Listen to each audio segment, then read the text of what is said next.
Hello, my name is Blair. It's been a while. Do you remember me? I started talking and my dog immediately walked away. Bye! Welcome back to my channel and welcome back to the Sensory Awareness series. Today is day 14 and today is actually the last video that I have planned for this series. She came back! Hello! I thought it would be an interesting conclusion to do one more question examination sort of topic. And today's question is, are there any sort of silver linings to having SPD, and has it contributed to my life in any sort of positive way? Now, before I start with my points, I want to make something very clear. I do not endorse the ideology that has been really flourishing online in recent years, especially on social media. You see it in phrases like good vibes only and choose joy. It's this idea that you always have to be looking on the bright side, or again, choosing joy. Some people call this toxic positivity. Part of becoming a well-adjusted person is learning how to recognize and respond to every emotion on the human spectrum. Just like physical pain is a signal from your body, emotional pain is a signal from your mind. It's supposed to be there to direct you to focus on or think about a problem. If you willfully ignore negative emotions like anger, fear, sadness, or grief, then you aren't really choosing joy, you're choosing repression. And as I've talked about many times on this channel, repression is incredibly harmful both to your mental health and ultimately your physical health as well. With the amount of toxic positivity that exists online, I just really wanted to clarify that to make sure that we're all on the same page about my standpoint here. I do not have positive feelings about SPD all the time. Sometimes it makes me feel angry or sad or shameful or frustrated, and part of the process of learning how to live with SPD is also learning how to manage those emotions and not just suppress them and push them away in order to choose joy or put on a fake smile. However, I do think that it has influenced me in some ways that I would like to appreciate, and that is the focus of this video. Anyway, disclaimer aside, let's get into it. So one really important area of my life that SPD has directly impacted are my passions. Areas of my life that were greatly impacted by SPD growing up are now the topics that I am really passionate about researching and learning about, keeping up to date with, so that I can empower myself with knowledge and also share that knowledge with other people. These areas include things like mental health, psychology, trauma, child development, and, of course, neurodiversity. Another thing that I came up with when trying to consider what could be a possible positive to having SPD is my introspection. I think this is a natural trait of mine that was influenced in a specific way by the presence of SPD in my mind and in my behavior. Neurodiverse people really have to think a lot harder about how they interact with the world. That's just a part of the experience, and I'm no exception to that. SPD has forced me to introspect on what I need from my sensory environment and how I can best set myself up for success in my life.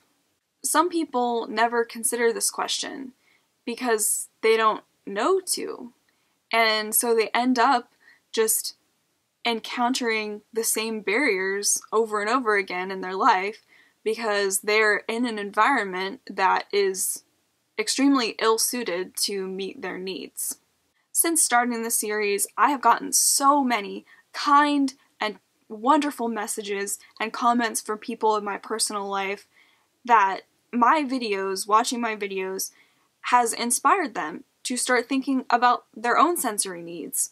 And some of them have told me that they feel like they understand themselves better, or they understand better how to help somebody in their life who has SPD or another sensory issue. And that's really all I can ask for. That's all I wanted to accomplish with this series, and to know that there are people now who understand themselves and the people in their life better is just amazing to me. And that makes it feel worth it. I know neurotypical people usually don't have to think about this kind of thing. That's kind of what being neurotypical is.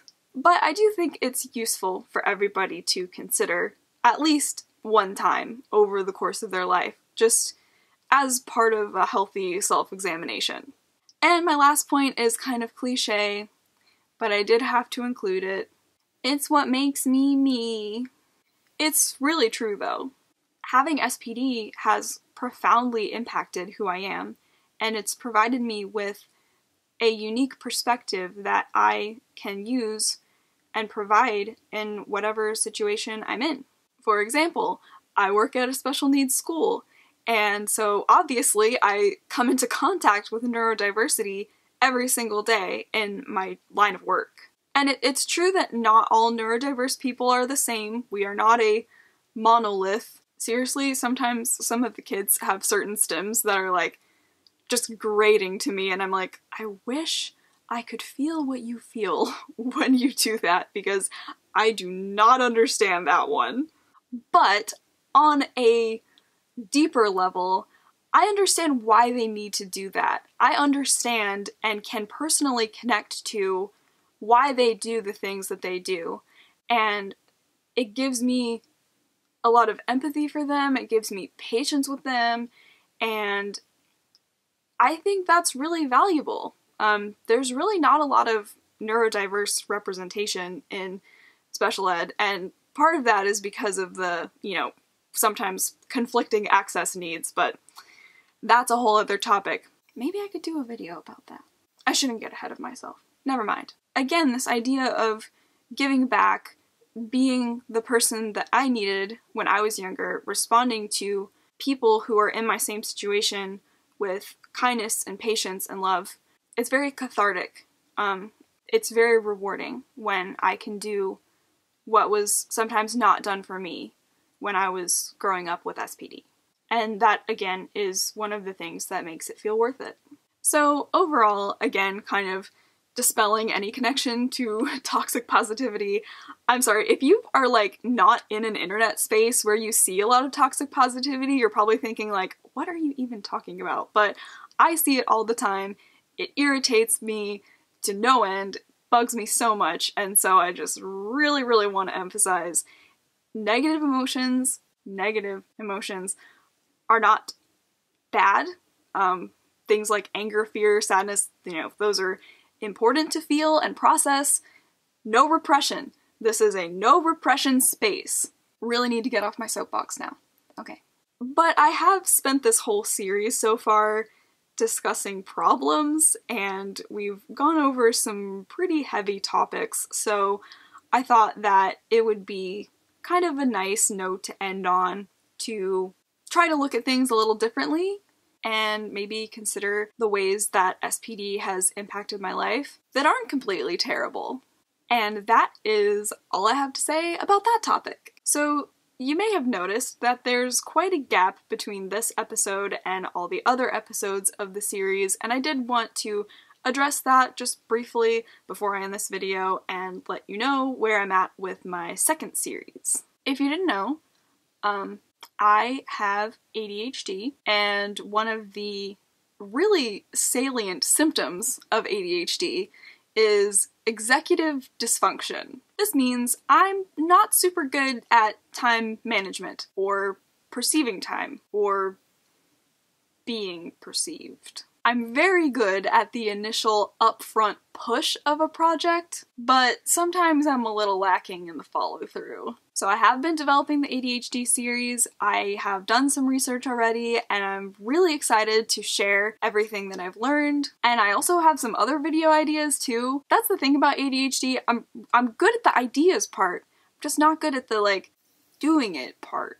Like that comic of the dog where it doesn't want to give back the ball and it's like, no take, only throw. except it's no action, only idea. So I can't really promise when anything will be, but if you have liked the SPD series, first of all, thank you. This was my passion project, and I'm very excited to finally have gotten my brain back on track to actually complete it. Number two, if you have left a kind message or sent me a comment or something or said something to me in my real life, thank you for that too. It's very encouraging, very warming to my heart. I really appreciate all of the positivity, not toxic positivity, that has been sent my way since I started the series. So again, I can't really promise when anything will be because hashtag ADHD life, but stay tuned and subscribe if you are interested in seeing whatever I come up with next. In the meantime, oh, there's a piece of dust in front of my face. In the meantime, remember to do something sensational every day, and I will see you guys later. Bye! A nice sort of thought exercise to maybe flip over the coin a little bit, and what does that even mean?